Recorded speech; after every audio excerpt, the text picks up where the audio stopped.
lot has changed in the past 100 years. Actually, more has changed in the past 100 than in the past 10,000 years. The technology revolution has changed how we work. It has changed how we shop. It has changed how we relate to others. It has also changed how we understand the human mind. We have learned more about the living brain in this century than in all of history. This knowledge has changed what we thought was true in the past. We used to believe that the mind was mainly for storing facts and information.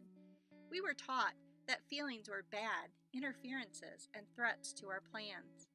We believed that punishment would change a person from bad to good. All of that has changed. There is still some truth to those things, but they were a reflection of how little we understood about the human mind. Since we have embraced many of the changes associated with the technology revolution, it is time to change the direction about what we believe about emotions. When we teach children and adults to apply emotional intelligence, it will change our culture.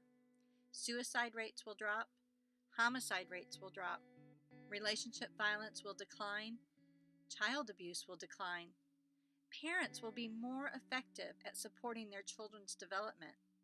Children will have the headspace to learn in the classroom, and schools will be safer from violence. Emotional intelligence is the capacity for a person to identify, interpret, and appropriately respond to their emotional reactions. Negative emotions are messengers to the intellect to signal that there is a problem that needs to be addressed. Positive emotions are signals that a good thing is happening. Each emotion has its own universal message and a range of intensity to send that message. Emotions are like the lights in the dashboard of a car. They signal you when there is a problem that you cannot see. The lights are not the actual problems. They are just signals that have to be interpreted so that the problem can be resolved. When the problem is acknowledged and appropriately addressed, the signal, or emotion, will decrease or disappear until the next problem arises. Learning to acknowledge these signals, interpret them, and resolve them is the key to keeping your life on its path and not running over others. Here are the emotions and their signals. Happy is a signal that feels as soft as okay and as strong as ecstatic. Happy is always telling you that your needs are being met. When your needs are being met, you can acknowledge them so that in the future you can have more control over your happiness. Sad is a signal that sounds as quiet as disappointment and as strong as hopelessness. Sad is always telling you that you lost something. What you lost may be a real thing or something you had hoped for. To resolve sadness, you have to recover what you lost or accept that it is lost and look for a new beginning.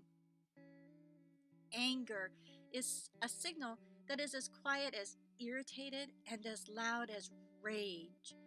Anger is always telling you that you have a blocked goal or expectation. To resolve anger, you have to make a choice to revise your goal or expectation or find another way to achieve it. Fear is a signal that is as quiet as worry and as strong as panic. Fear is always telling you that there is something you don't know. To resolve fear, you have to answer the unanswered question. If the answer is not yet available, then you have to predict what the answer will be. This is the foundation of emotional intelligence. Feelings are signals for problem solving. When we can teach children to acknowledge and respond to those signals, it will revolutionize the way we treat them, the way they treat themselves and others. Then our schools will be safer.